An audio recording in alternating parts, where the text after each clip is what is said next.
Greetings, ladies and gentlemen. This is Rockwell's Talk Dimension with the weekly comic book roundup. We got us a rather small roundup this week. A whopping 3 titles. So let's get started. Kick things off with Uncanny X-Men Annual Number 1. If you don't count the other, buttload of annuals there have been before this. But anyway,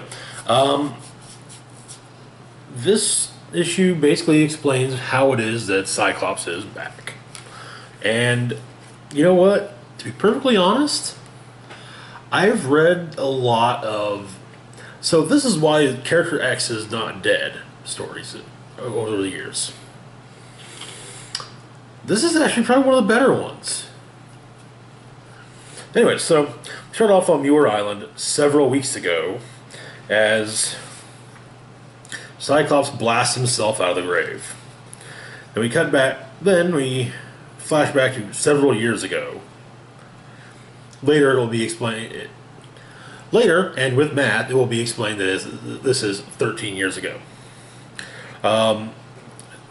Cyclops has managed to sneak away from the mansion for a little Scott time.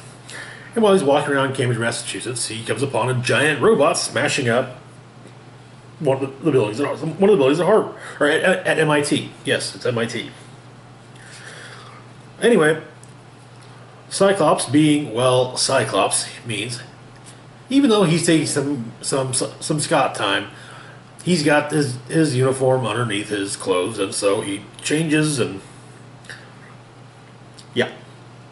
he saves the day.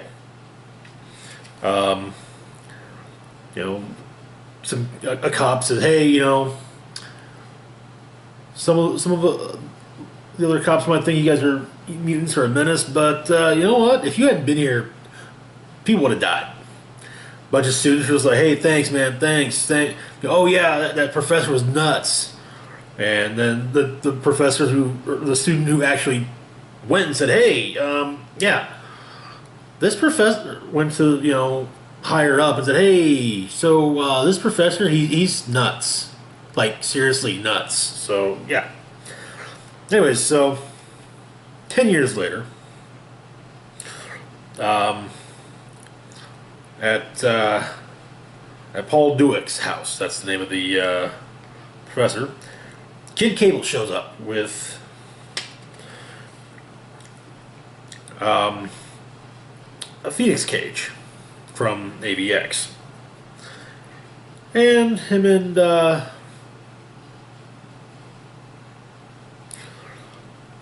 Cable explains what he wants Duick to do with it. Hey, I need you to fix this thing, make it work. Also, I'm going to need it to be about this big. You got 2 years to do this. So, anyway,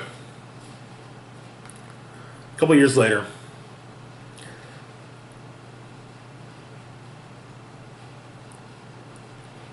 Scott dies.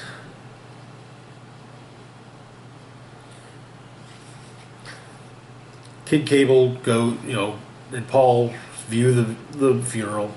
Then they go to a morgue where, there's Scott's body. And it's explained that the body in there is not really Scott. It's, this is really Scott. Emma Frost is just being a bitch. Hey.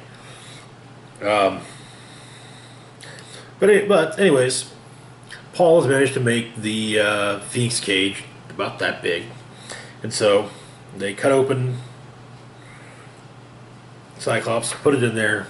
Then we fast forward to several months ago, during Phoenix Resurrection, when the Phoenix Force tried to bring back Scott for Jean, but Jean's like, "Hey, that's great, but no," and he dies again. Now we're at several weeks ago, and Scott has blasted his way out of the grave. And Kid Cable says, "Welcome back, Dad." And so the Cable, Scott, and Paul go to Cable's safe house at an undisclosed location. They talk a bit. Cable kind of fills them in on, okay, this is what's been going on. Yeah, that whole thing that kind of sort of dream you got in your memories about having died or about having seen Jean, and yeah, that happened. It's not just some weird dream you had. But he's kept locked up, and Cable does his shtick. We got Kid Cable doing his extermination shtick, and then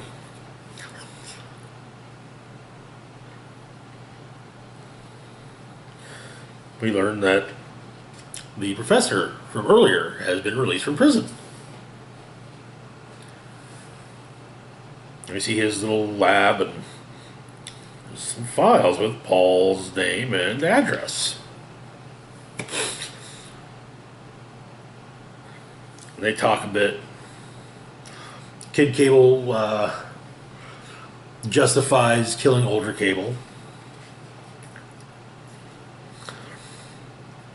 And Cyclops called him. Well, if okay, we're talking about damaging the timeline. You keep the timeline. We're going to keep the timeline or damage the timeline. Then why is it that I'm back from the dead? And Kid Cable is just like, it wasn't right. You're the X-Men's leader, and you shouldn't have died on your knees from a disease. He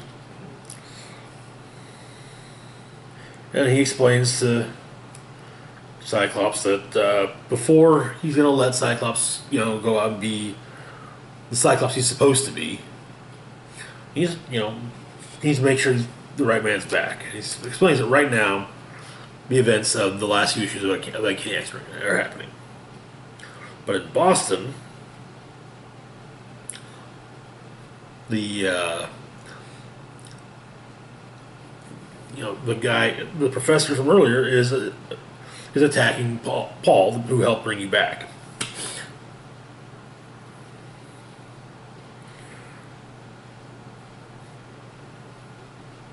You gotta choose. Do you help the X-Men or do you help Paul?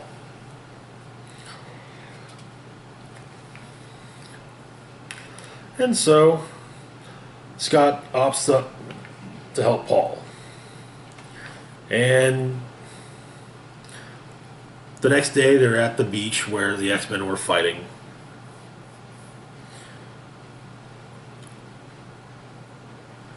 And it's just a really cool speech from Cyclops about if he basically all these terrible things that have happened at beaches, and he's like, if I never see another beach as long as I live. But he ends up basically stating that he did the same thing everyone he'd been fighting had done. He put his species above theirs. Says he was wrong, and he's going to find the X-Men and set it right. And that plotline will be continued in Uncanny X-Men 11. Now, there's also some reference material, some reference issues here. Secret Avengers 26, Death of X number 1, Extermination number 5, and Phoenix Resurrection number 1. Though the Phoenix Resurrection nod is actually from issue 5 and not number 1. Anyways, honestly, I'm not the biggest Cyclops fan, and this is probably the best Cyclops story I've read in a very long while. I mean, my thoughts on Cyclops have always been, well, I mean, he's the leader of the X-Men. He's their field leader, but I mean, he needs to be told. He still needs someone above him saying, "Hey, do this." I actually really dig this cover with Cyclops in all of his various costumes just dogpiling one another. It's kind of neat. But, well, yeah, okay, yeah, even my favorite costumes there, the 90s one that we all know and love. And if you don't agree that that's Cyclops' best costume, you're wrong. Just kidding. Anyway, moving on to Avengers number 13, where we have yet another origin of one of Odin's Avengers. This time being the original Iron Fist. So we begin in Kunlun 1,000,000 years ago.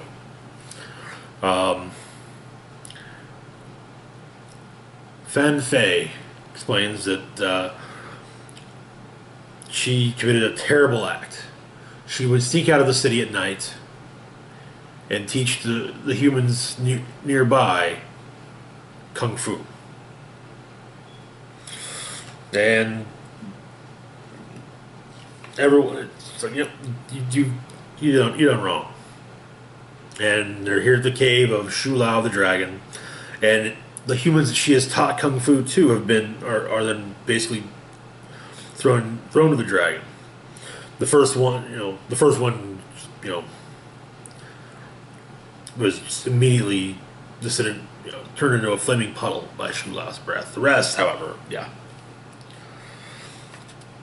But she's just like, she's done. So she gets loose, jumps in, and punches the dragon, killing Shu Lao. And she's then banished from... Her and her iron fists are now banished from Kunlun. She was 15 years old. Anyway, so she defends the humans. Let's see. Well, she walked the earth alone for many years, across frozen oceans and seas of fire, through lands of utter darkness where the skies rained blood, and hidden valleys where long-lost devil lizards still reign supreme. From the highest living mountain to the deepest underground city of the vile deviants. The deviants were a kind of the opposing number for the Eternals. And oftentimes she defends men who need help, though she's not going to train them. No. But she will defend them. And we see her fighting the Gorgilla clan, ferocious man-apes who dominated and destroyed everything they encountered. And she uses a move called the Krakatoa Face Exploder on one of them, and, well, lives up to the name, I'll put it that way. And one night, she's meditating, keeping watch, and a fiery serpent appears to her, talking and fighting. The serpent explains that it is Mephisto. He wishes to offer her power.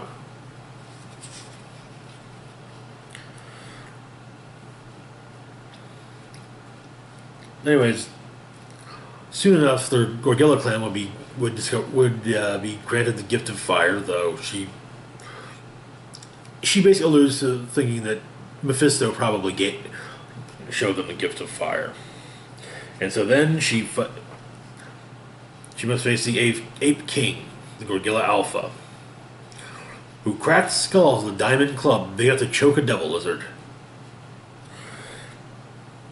And she fights him, and she beats him.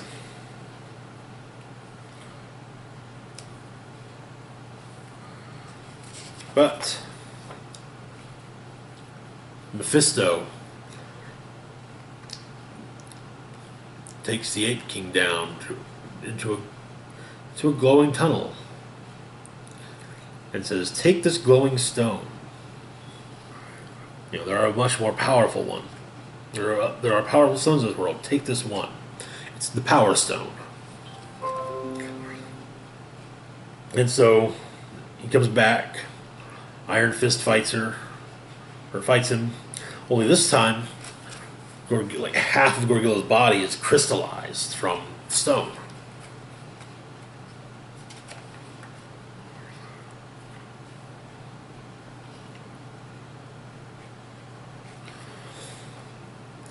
And she ends up back at Kunlun, where they say, "Hey, you know what? Turns out when you killed the dragon, it came back. So yeah, we didn't realize it was going to do that. Do you want to come back, become our protector for forever?" But she's like, "No. And that was apparently before she ended up joining the Odin and his Avengers. And next Avengers, a couple weeks or so, the War of the Vampires begins. Ooh. Anyways, moving on to Guardians of the Galaxy #1. So, quick for those unaware, Gamora killed Thanos because, well, yeah, took the Infinity Stones, tried to do the same thing that Thanos had done, though instead of killing everyone, half of everyone, she merged one half with the other half. She was defeated by various combined efforts. But before she did all of that, she sliced off the head of Thanos and brought it to the Avenger, well, to Doctor Strange and the others who had Infinity Stones. Said, "Hey, look, I killed Thanos. So you know what? I'm on your side. But if I need to defend myself, I can." So as we start off in super space at the Sanctuary, there's some narration explaining that the galaxy is broken, 100 worlds are at war, the stars run red across the black as ancient gods stir from their slumbers.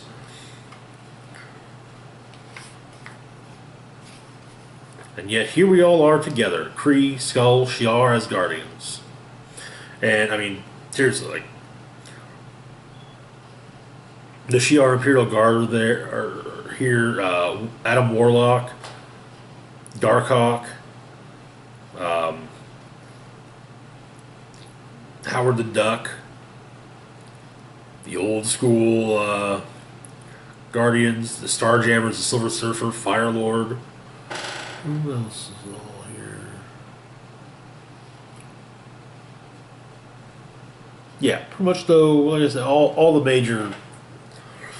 And Eros, or Star Fox, or Sexual Harassment Man, is explaining, this is, we're here to view basically the last will and testament of my brother, Thanos.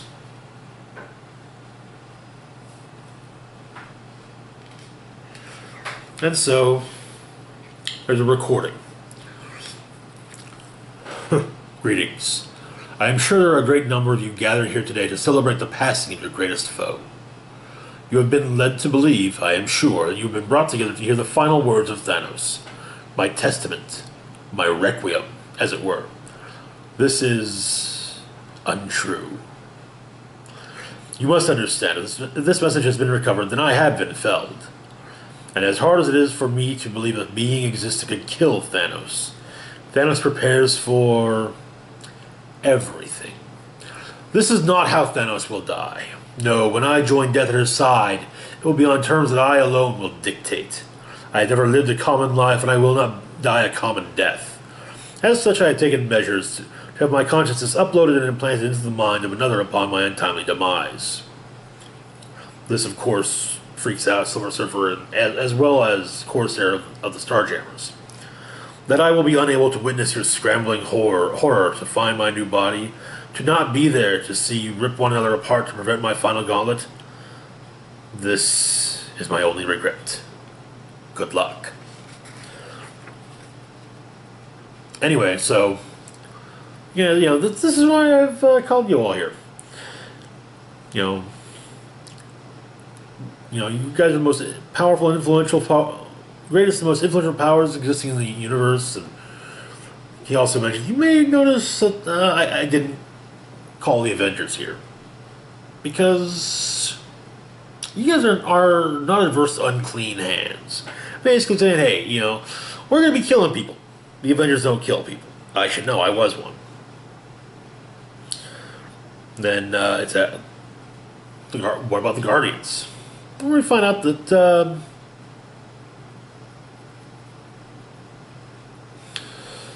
they're, yeah.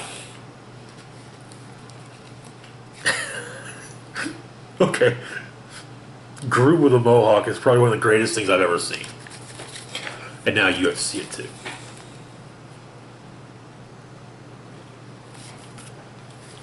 I want that to be Groot's new look, damn it.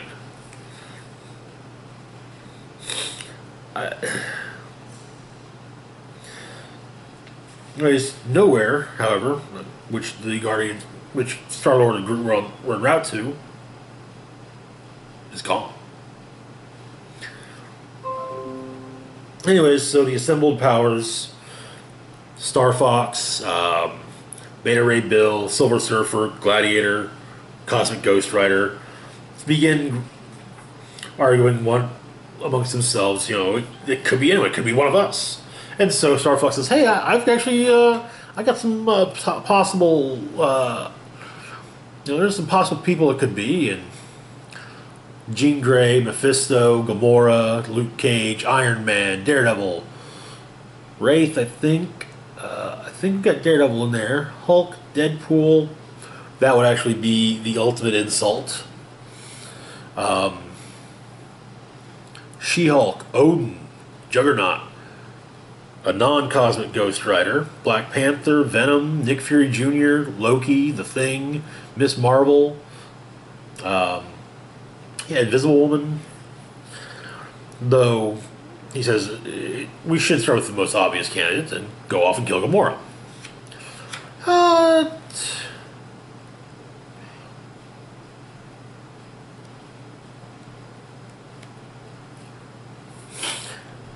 And Phyla-Vell from a parallel universe, who's now stuck in this universe, like, damn it, we should have done that right off the friggin' bat when we came to this universe. But Moondragon's like, whoa, chill out. We're not going to be hunting people down because of the actions of their parents. We got no evidence. Like, yeah, all right. But then we got Cosmic Ghost Rider, makes, kind of basically agrees.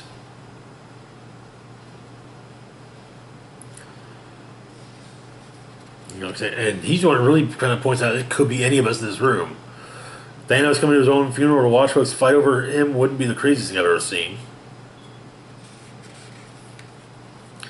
Go when Nowhere shows up and starts utilized as a weapon, well, that might be the craziest thing he's seen. And so, the Black Order and some Outriders show up, and, well, yeah.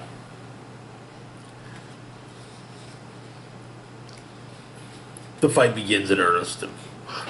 But we cut back to where Nowhere was, and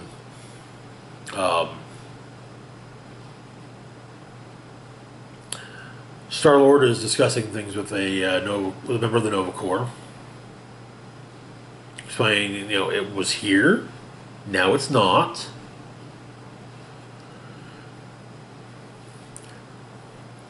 And then he gets recognized as being Star-Lord. Oh shit! Okay, well, sorry.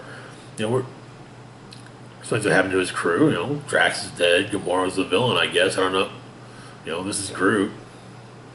And he's like, well, what about Rocket Raccoon? Like, which I'm actually curious. So we don't talk about Rocket.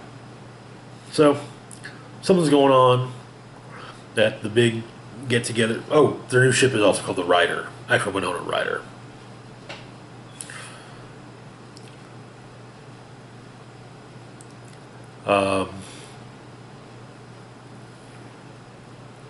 But yeah, apparently Groot knew about the meeting.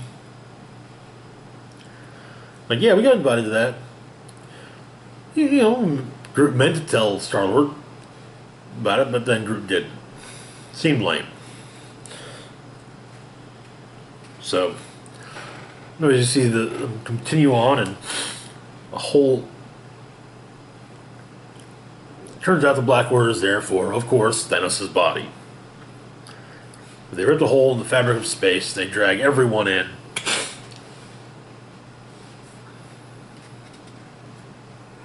Though,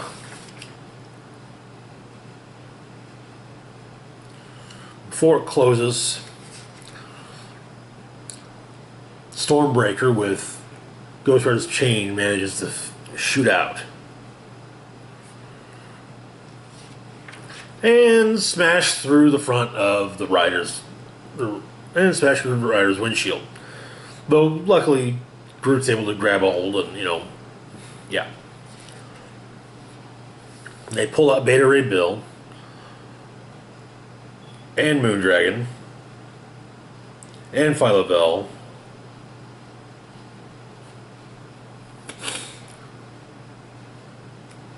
and Cosmic Ghost Rider. Though, the Nova Corps is like, yeah, you gotta turn them over to us. We got questions. And, well, Peter kind of says, hey, yeah, you need a warrant to come on to enter my ship. And they're like, yeah, that's true. That's just, that just has to do with you and your crew, you know. And, you know, even that's tentative. And so Peter's just like, okay, fine. This is my new crew. Though, Cosmic Critters, he ain't sending to be over the damn Guardians of the Galaxy. Then we get a backup story with the Black Order turning over Thanos' body to an unknown other, claiming that all those who were aboard the ship are dead and scattered across time.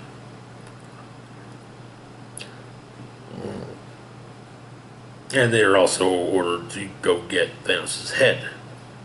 After all, Thanos must be complete before he can be resurrected.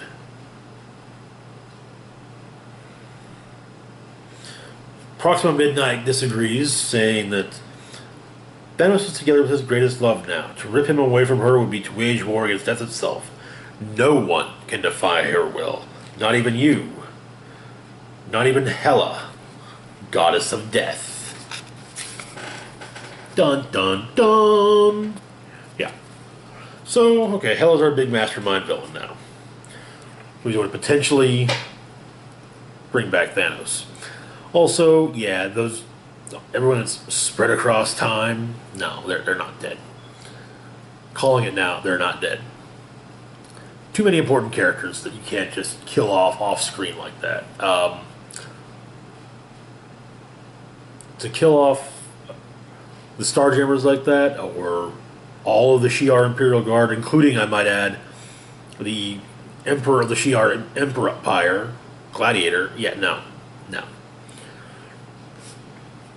To be honest, I would be surprised if they said that they did that to Wraith just to finally say, yep, he's dead.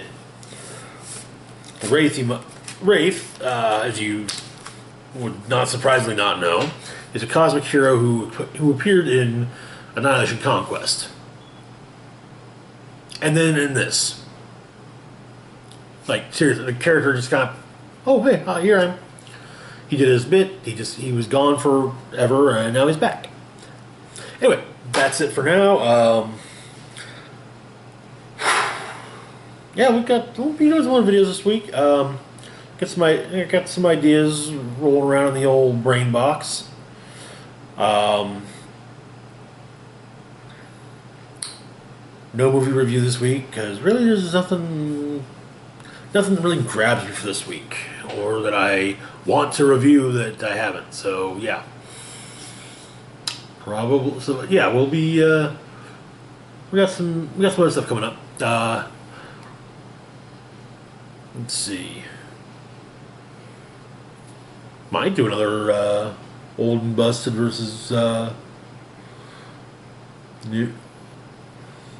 Old and busted or new hotness video.